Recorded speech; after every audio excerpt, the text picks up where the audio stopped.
Let's face it, you turn on the news these days and, well, it feels like everyone's walking around with a knot in their stomach about the economy. Yeah, it really does. You're definitely not alone if you feel that way. Yeah. So we're doing what we do best here, digging into what's being said without all the panic buttons and the shouting heads. Exactly. And we've actually come across some recent commentaries, specifically a segment from the DRM New W's podcast that took a pretty interesting angle on, everything that's going on financially. Interesting is one word for it. They took a deep dive into the latest Saturday Night Live. And honestly, it's the kind of humor that really makes you think, even while you're maybe chuckling a bit. Right. So we've got their take right here, ready to unpack. Our goal today is basically to figure out what this comedic lens tells us about the real worries, the ones we all have about the economy and the former president's impact. And try to do it without the usual skies falling routine. Exactly. No panic here. What's fascinating, I think, is how sharp satire can be. How it cuts through the noise and hits on some, uncomfortable truths. Even with a punchline. Even with a punchline. And this DRM New W podcast segment really illustrates that, I think. Okay, all right, let's jump right into it. The cold open.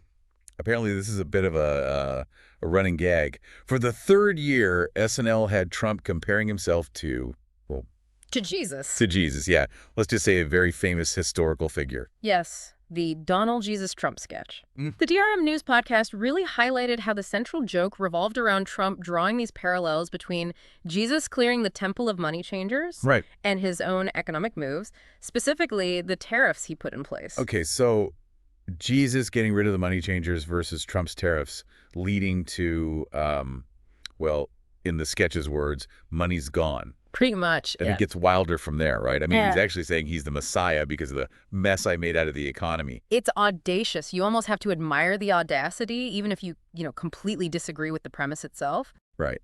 But this comedic exaggeration, while it's funny, it does reflect a real concern, doesn't it? About the immediate and sometimes, unpredictable impact of these big policy shifts on our finances. That's something economists often point to, yeah. Especially with rapid changes in trade policy. It creates ripples. That's the crux of good satire, isn't it? Yeah. Taking a real concern. And pushing it to an absurd extreme to make a point. Definitely. So the DRM News Post podcast, they noted how the sketch then referenced the former president's announcement, the 90-day pause on some tariffs. Right, that pause. Notably excluding China, of course. Of course.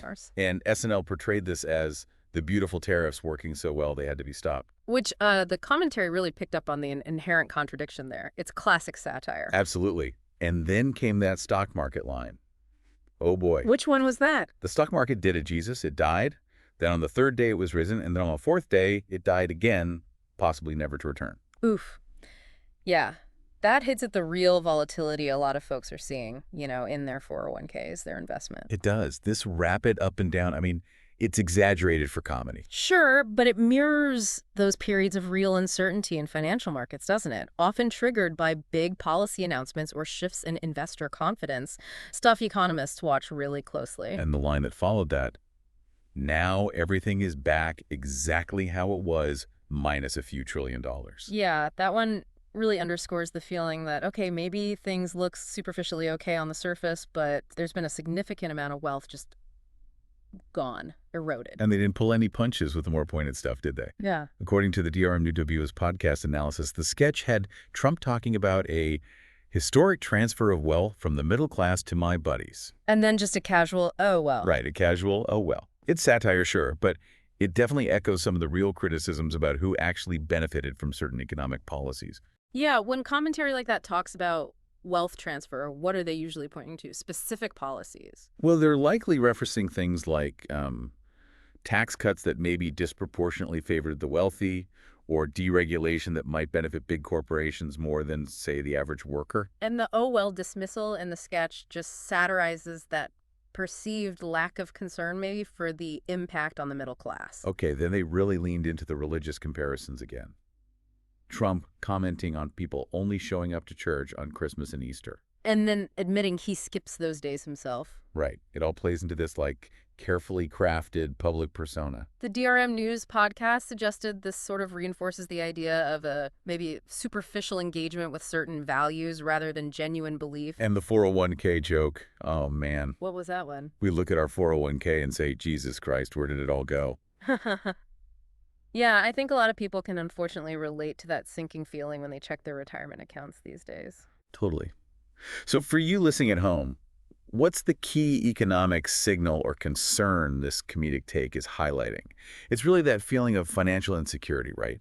That your hard-earned savings might be vanishing, and it's not even your fault. Exactly. It connects that broad economic anxiety to a very personal, very real concern. They even snuck in a jab about groceries, the rising cost of groceries, with that Easter egg hunt analogy, Oh, yeah. saying the eggs in the store cost $1 trillion billion. It's a small example, everyday stuff. But it hits home, doesn't it? How inflation impacts everyone. Those seemingly minor increases, they add up. They really do. It's the accumulation of those rising costs that Yeah. puts a strain on household budgets. Definitely. And finally, the punchline of the whole cold open, basically. The satirical lesson from Mr. Jesus, we must never mix religion with commerce. Right before they hawk a Trump Bible. A Trump Bible, made in America for $1,300. That falls apart instantly. Yeah, that pretty much sums up the whole commentary in that sketch, doesn't it? It's a really biting piece of social commentary, using that irony, that juxtaposition to critique perceived hypocrisy and maybe the potential for grift. Okay, so that was the cold open. Phew. I do. But SNL wasn't done, apparently. They also did a parody of The White Lotus. Ah, yes, the white POTUS. Clever. Clever. This one centered on Trump on vacation, sort of freaking out about potentially causing a recession. Right, which mirrored a character in the actual HBO show who was trying to hide his own financial ruin. So beyond the humor, what does this kind of parody tell us about maybe the public perception of leadership during economic downturns and that pressure to maintain a facade of control? Well, it taps into that anxiety, I think, about leaders appearing out of touch or maybe unwilling to acknowledge serious economic problems. The character in The White Lotus is all about maintaining this wealthy image, right? Right. And the parody just applies that same idea to the political stage. And Melania's line, "Oh my goodness," delivered, according to the DRM News podcast, in a North Carolina accent. Yeah, that detail was in there. Her line was, "Can you imagine how awful it would be if America lost all of its money and no one in the world respected us anymore?" Yeah. And then she asks Trump point blank about letting the economy fall apart. The accent adds a sort of comedic layer, sure, but the underlying sentiment about America's economic standing and, global reputation is actually quite pointed. It really raises that fundamental question, doesn't it, about national strength being tied to economic stability and international standing. Absolutely. And the fact that Trump, in the sketch, is secretly glued to a Newsmax headline, what was it? "Trump triggers worldwide recession," while trying to act like everything's fine. That's just classic satire. It plays on that idea of a disconnect, maybe, between public pronouncements and private realities, a theme you see a lot in political commentary. Right. It highlights the potential for leaders to downplay or ignore negative news, even while privately being aware of how severe the situation might be. They even had folks playing RFK Jr. and Ivanka making a run for it to a monastery. Yeah, it sounds like they really went all in on the absurdity of the whole political landscape. Those cameos likely just added to the comedic chaos.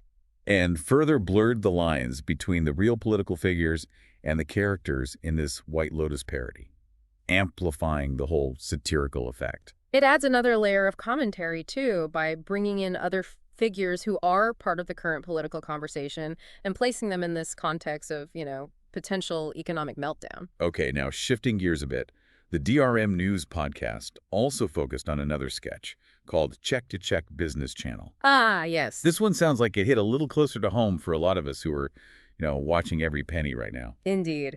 The whole premise was basically a financial news show, but tailored specifically for people living paycheck to paycheck. So really focusing on how the cost of everyday stuff is just going up and up. Exactly. Like those seemingly minor increases we talked about with groceries, they can have a huge impact on household budgets. And the sketch used humor to bring attention to that economic reality for many people. What were the examples they used? They mentioned Sergeant Munch cereal as the budget-friendly, but maybe not so great alternative to Cap'n Crunch. Right, the knockoff brand. And the price of candy bars suddenly being outrageous. Things like that. Those are the small, tangible ways we all feel inflation in our daily lives, aren't they? It's the cumulative effect. That's what puts the strain on people's finances. It makes those abstract economic concepts very concrete and relatable. Okay, finally, let's dive into the weekend update commentary from the show. Colin Jost seemed to really focus on the irony, right? of Trump trying to fix economic problems. That some would argue his own policies might have contributed to in the first place. Yeah. And the line about the 90-day pause feeling like a goddamn decade. Yeah, that really captures that sense of impatience, I think, and frustration that a lot of people are feeling with the slow pace of any perceived improvement. Joseph's analogy, too, comparing the "be cool" tweet. Oh, right, to someone who's maybe had a bit too much trying to act normal around their parents. Exactly. It's a perfect example of using humor to point out a perceived disconnect between how serious the situation is and the response to it. Mm-hmm.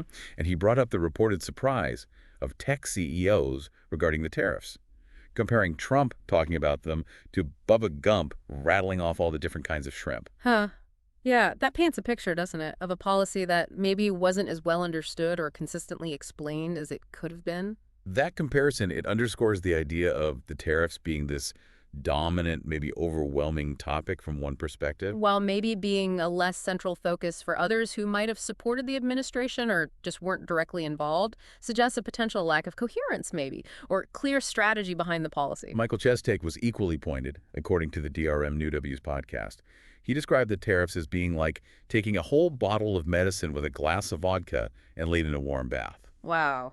Okay. Not exactly a recipe for a stable economic recovery, is it?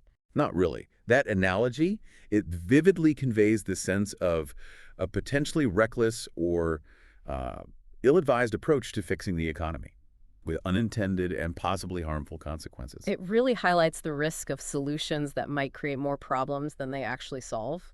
And the mention of Elon Musk reportedly appealing to Trump. Followed by Ch's little hand gesture mimicking Musk. Yeah, that definitely added a bit of spice, raised some eyebrows.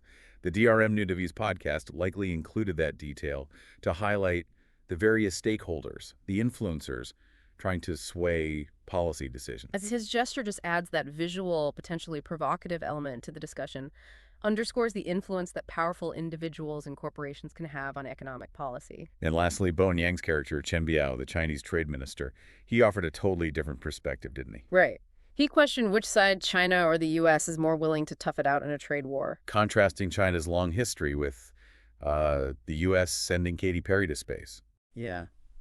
It's a funny but pretty sharp jab at American priorities, maybe suggesting we're focused on the wrong things. It definitely raises an important question about long-term resilience and national priorities, especially in the context of global economic competition, using the somewhat absurd comparison to make the point. It offers a reminder that these economic conflicts have global dimensions, and different countries have different strengths, different weaknesses, different historical perspectives. So when you put it all together, it sounds like this DRM News as podcast analysis by Dissecting Saturday Night Live delivered a darkly funny, but also pretty sharp commentary. Yeah, on the economic fallout from the former president's policies, and also just the widespread anxieties that so many of us are feeling right now. Absolutely. I think the key takeaway here is that even through the lens of comedy, maybe especially through comedy, serious points are being made. Points about economic instability, the potential consequences of policy decisions, and just that general sense of uncertainty that's kind of hanging in the air. It's a good reminder, I think, that sometimes even when we're laughing, there's a real message there about the challenges we're all facing. Which I think raises a crucial question for you, for our listeners. As you navigate this current economic landscape, what do you make of the role of political leadership in shaping our financial realities? And maybe, can humor actually be a valuable tool in understanding these really complex issues? It's definitely worth considering, I think, as you think about what all this means for your own situation.